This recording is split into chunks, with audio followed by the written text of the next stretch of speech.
cancel your plans without being asked. Someone mentions they're struggling, and before they finish the sentence, you're already rearranging your week around them. You say, "I'm fine," so automatically that you don't even notice you're lying. You apologize for taking up space. You apologize for having an opinion. You apologize for apologizing. You make yourself smaller in meetings, in relationships, in rooms where you have every right to exist fully. Someone asks what you want for dinner, and you feel a strange panic. Not because you don't know, but because wanting something feels like an imposition. And you call this kindness. Maybe you're the one who always shows up for everyone's emergencies, but somehow never mentions your own. The friend who remembers every birthday, every hard anniversary, every detail people share, and would never dream of burdening anyone with yours. The partner who absorbs tension, smooths over conflict, keeps the peace, and has stopped noticing that the peace is entirely purchased with your silence. The person at work who takes on the extra task, stays late, covers for others, and has never once said, "That's not my responsibility." You know this person, or you are this person. Here is what no one tells you. This isn't virtue. It isn't even generosity, not really. Generosity requires that something is freely given. What you're doing isn't free. It costs you everything. Your time, your energy, your needs, eventually your sense of self. And you pay it not because you want to, but because some part of you believes you have to. Carl Jung spent decades working with people who had constructed their entire existence around others. And what he found wasn't admirable selflessness. What he found was a wound, a very old wound, dressed up as a personality trait. The clinical term doesn't matter. What matters is the mechanism. Somewhere, usually early, you learned that your needs were a problem, that wanting things made people uncomfortable or angry or absent, that the version of you who asked for something, who had limits, who said no, who took up space, was the version that got less love. So you got very good at producing the other version, the one who needed nothing, the one who was easy, the one who served. You didn't choose this. That's the first hard truth. But you are choosing to continue it. And that is the second one. Jung called this process the annihilation of the self, not the loss of it through tragedy, but the deliberate, learned erasure of it through the belief that the self, as it actually is unacceptable. That the real you, the one with needs, desires, limits, and moods, is too much, too demanding, too inconvenient, too much to love. What this video is about is not how to be less selfless. It's about something far more unsettling. Why you became this way, what it is actually costing you, and what it would mean, really mean, to stop.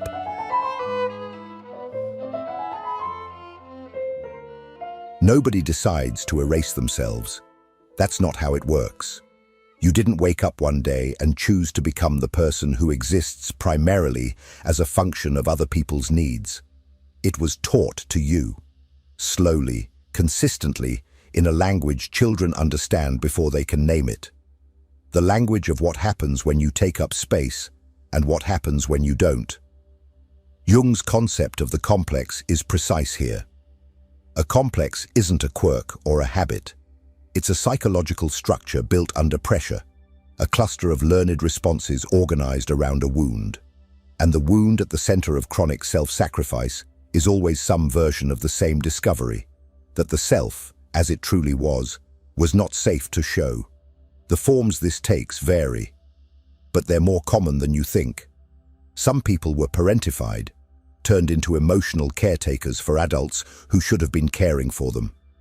If you grew up managing a parent's moods, absorbing their anxiety, being the one who kept things stable so the household didn't collapse, you didn't learn that your needs mattered. You learned that your job was to make sure everyone else's did. You learned this so early and so thoroughly that it stopped feeling like a role and started feeling like who you are.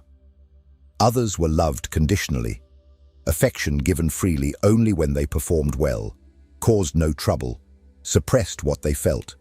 The child who cried and was told to stop. The child who wanted something and was called selfish. The child who expressed anger and watched a parent go cold. These children learn a precise equation. I am loved for what I do, not for what I am. And they spend the rest of their lives performing. Some grew up in the shadow of someone who consumed all available attention. A sick sibling, a volatile parent, a golden child who could do no wrong. They learned that the only way to receive anything was to be invisible, easy, useful, to need nothing, to cost nothing.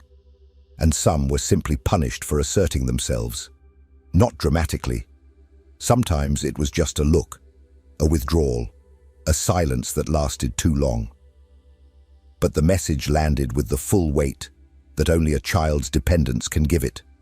Expressing what I need is dangerous. Disappearing is safe. In every case, the child arrives at the same conclusion. Not consciously. Children don't think in these terms, but in the body, in the nervous system, in the part of the psyche that Jung understood as operating entirely beneath awareness. The true self is the problem. Erasing it is the solution. This is what Jung called the annihilation complex, and it is not a metaphor. It is a real psychological structure that continues operating long after the original conditions that created it have disappeared. You are no longer a child. You are no longer dependent on those people for your survival. But the pattern doesn't know that. It was built for a world that no longer exists, and it keeps running because no one ever told it the emergency was over. The cruelest part is this: it worked. Whatever you did to make yourself smaller, more useful, more agreeable, it got you something. Maybe love, maybe safety, maybe just the absence of pain. And the psyche remembers what works. It does not care about the cost. What was a survival strategy in childhood becomes a prison in adulthood, and the walls of that prison are invisible, because from the inside, they look exactly like who you are. In the next part, we'll look at what that prison actually looks like from the outside. The specific, concrete ways this wound shows up in your daily life, in your relationships, in the moments you've learned not to examine too closely. If this content is making sense to you, click the subscribe button and subscribe to the channel. Thank you for your support.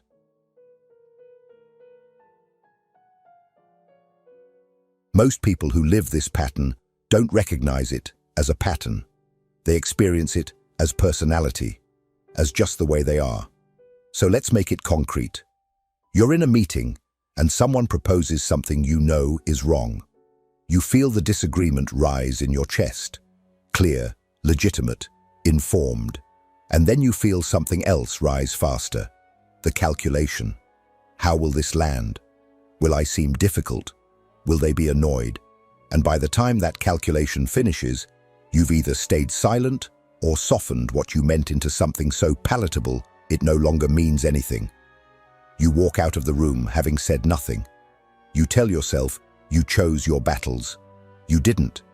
You just lost one you never entered. That's the first face. The inability to say no, or to say what you actually think, without a wave of guilt so immediate it feels physical.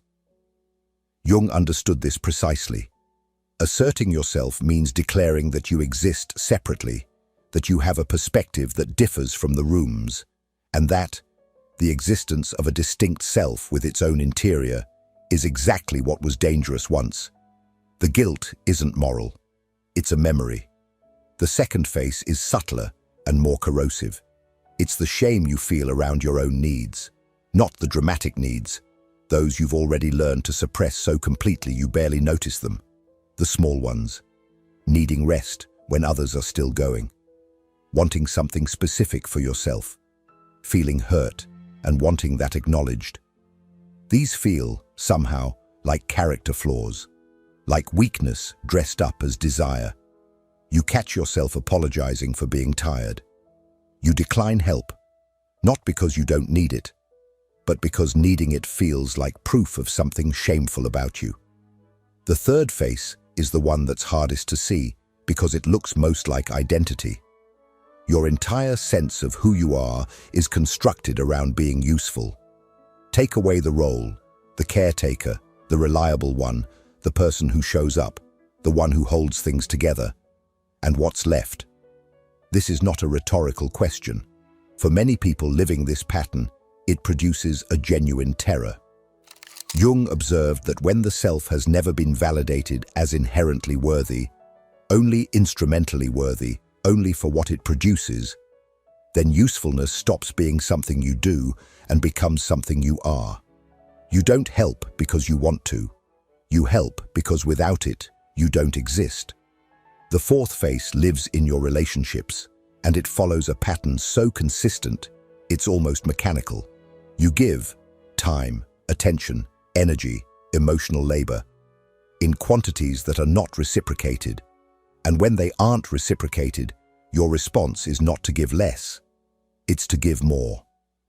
Because somewhere beneath the surface runs a logic you've never examined out loud. If I give enough, eventually I'll receive what I never received. The relationship becomes a repetition of the original wound. You pouring yourself out for someone who cannot or will not pour back. And you stay, because leaving would mean admitting that the formula doesn't work, that it never worked, that no amount of giving fixes what was broken before that person ever entered your life. The fifth face is the one people find most confusing in themselves. You cannot receive. Someone offers help, and your body recoils before your mind decides anything. Someone pays you a genuine compliment, and you immediately deflect, minimize, redirect. Someone tries to take care of you, and you feel, not gratitude, but discomfort. A low-grade panic, like being seen doing something you shouldn't. Receiving requires you to have needs visible enough for someone else to meet. And visible needs were, once, the most dangerous thing you could have. These five faces are not character flaws. They are not proof that something is fundamentally wrong with you. They are proof that something was wrong with what you were taught, about what love requires, about what safety costs, about what you have to become in order to be allowed to stay. But here's what Jung understood that most people miss. Underneath all of it, under the giving and the silence and the guilt and the need to be useful, there is something else entirely. Something you've been carrying so long you've stopped noticing its weight. We'll go there next, into the part of you that is furious and has been for years.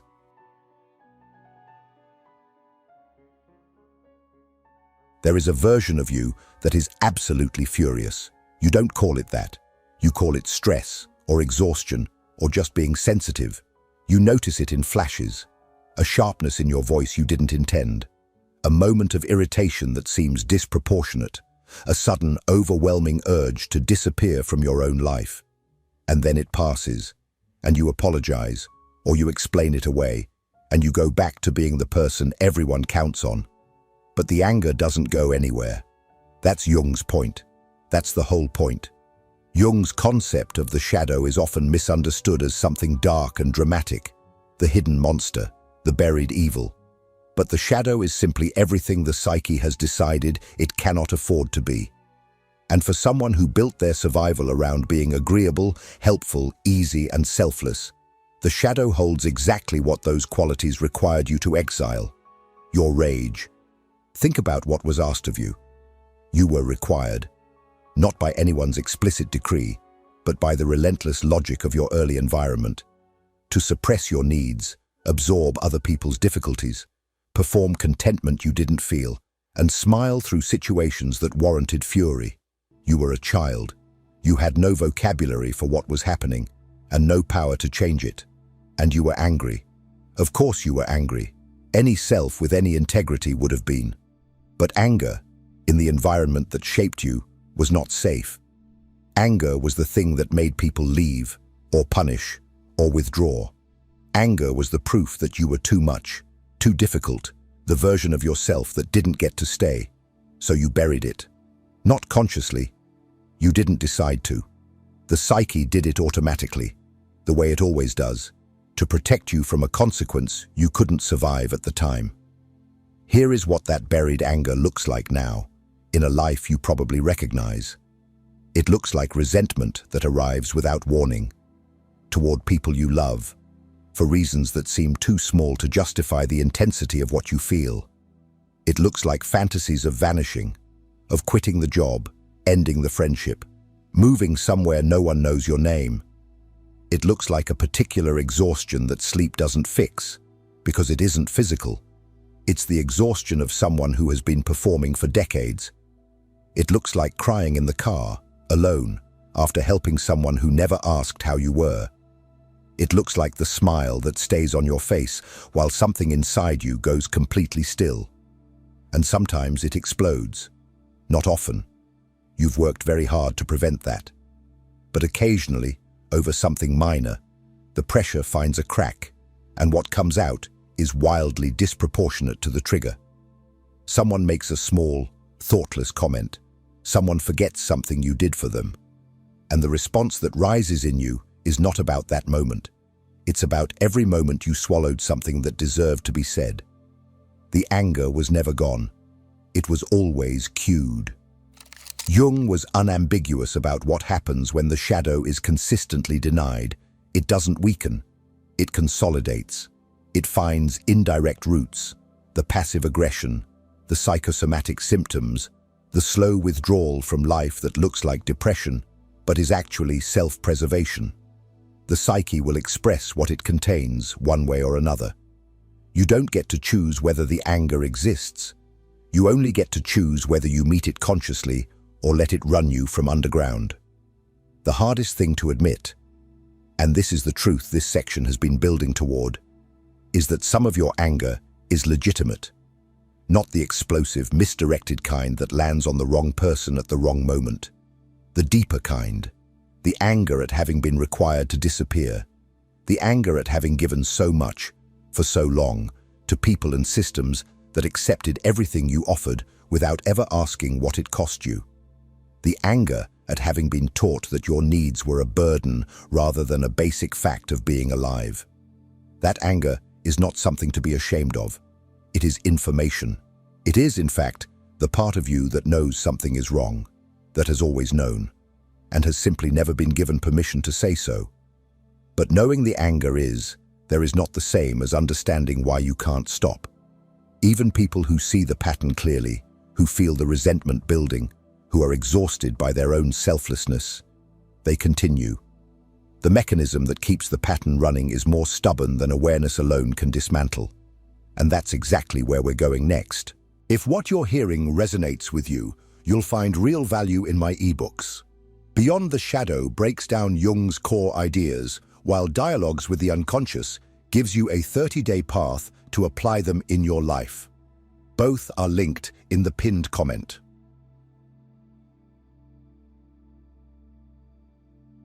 You've probably already seen yourself in this, and if you're honest, that recognition isn't new. You've seen it before, in a conversation that went too far, in a moment of exhaustion so complete it frightened you, in a therapist's office, or just alone at 2 in the morning when the performance finally stopped and you looked at your life clearly. You already know something is wrong. You've known for a while, and you're still doing it. This is the part people find most defeating. Not the diagnosis, but the persistence. The pattern continues not because you're weak, not because you lack self-awareness, but because it is doing something for you that nothing else has learned to do yet. Understanding what that is doesn't make it easier to stop, but it makes the stopping possible, which is different from making it inevitable. The first reason is the most fundamental. This pattern kept you alive, not metaphorically. When you were small and dependent, suppressing yourself maintained the connection you needed to survive. The psyche does not forget what saved it. It encodes survival strategies at a level far beneath conscious decision-making, and it does not release them simply because the threat has passed. Part of you is still that child, still in that environment, still running the same calculations, still certain that if you take up too much space, something essential will be taken from you. The second reason is identity. You don't just do this. You are this. The helper, the reliable one, the person who never makes it about themselves. Strip that away, and what remains? This is not a small question. For many people, it produces something close to existential vertigo. The terrifying blankness of a self that was never developed because all available energy went into maintaining the role. Jung understood that individuation, the process of becoming a distinct whole self, requires knowing who you are when you're not being useful to anyone. Most people living this pattern have never found out. The role filled the space where a self would have grown. The third reason Jung identified is what he called the compulsion to repeat. The psyche, in its strange and relentless logic, keeps returning to the original wound, not to suffer it again, but to try to resolve it, to finally get, from this relationship, what was never received in that one. So you find yourself again and again in dynamics where you give obsessively and receive inadequately. Different people, same structure. You chose them without knowing why, and you stay longer than you should, and you give more than is rational, because somewhere underneath the conscious mind runs the conviction, this time, if I do it right, I'll finally be loved the way I needed to be loved then. It never works. It was never going to work. The person in front of you is not the person you're trying to reach. The fourth reason is guilt. But a specific kind Jung identified with precision. Not the guilt of having done something wrong, the guilt of individuation. This is the guilt that arrives the moment you begin to exist as a separate self. When you say no, when you express a need, when you choose yourself over someone else's comfort, it feels moral. It presents itself as evidence that you are selfish, that you are abandoning people who need you, that you are becoming someone worse than who you were. It is not moral. It is the psychic cost of separating from a role that others, and you yourself, came to depend on. The guilt is real, but it is not true. And underneath all of it, the deepest reason, you are afraid of what you'll find if you stop. If you're not the person who takes care of everyone, who are you? If you're not needed, are you wanted? If you stop performing selflessness, will anyone stay? These are not irrational fears. They are the precise fears that were installed in you by an environment that made love feel conditional. They have been running so long they feel like facts. They are not facts. They are the oldest story you know, told so many times you stopped hearing it as a story. What comes next is the hardest part. Not the understanding, but what the understanding demands. Because Jung's answer to this pattern is not adjustment. It is not learning to set better boundaries or practice more self-care. It is something far more radical and far more frightening. It is the process of becoming real.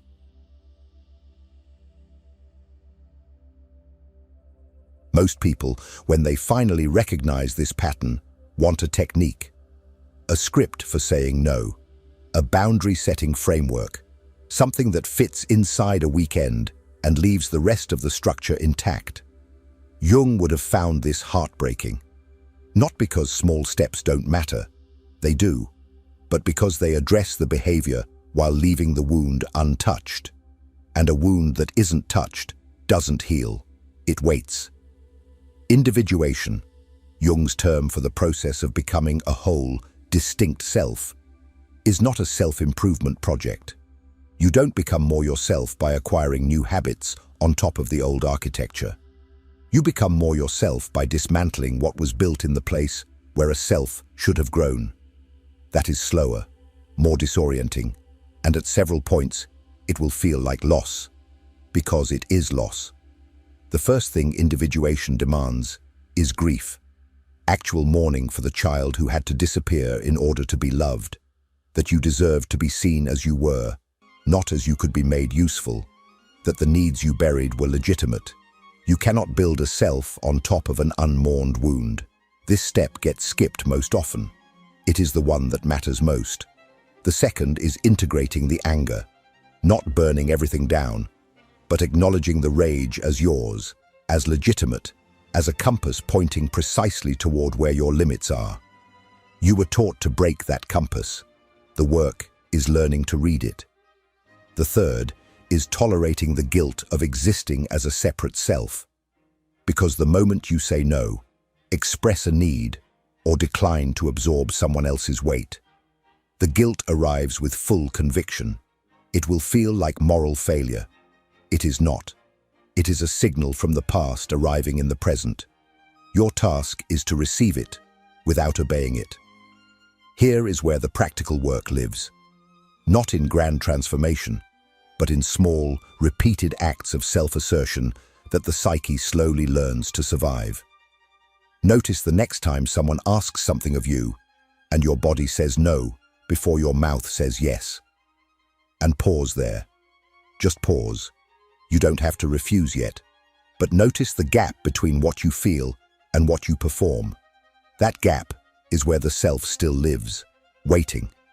Ask yourself, once a day, what you actually need. Not what would make things easier for everyone else.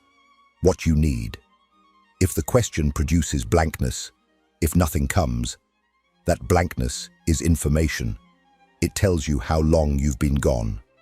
When someone offers help, let them. Completely. Without immediately finding a way to give something back. Without minimizing what you need.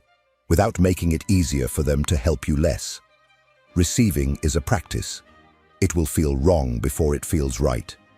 And when the guilt comes, because it will, say this to yourself, not as affirmation but as fact.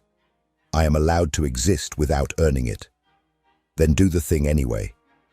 The hardest truth this video has been building toward is this. What you have been calling love is not love. It is survival wearing love's face. Real love, the kind Jung believed only becomes possible through individuation, flows from fullness, not from fear. But you cannot offer fullness you have never been allowed to develop. The people in your life have never truly had you. They've had your service, your availability, your carefully managed surface.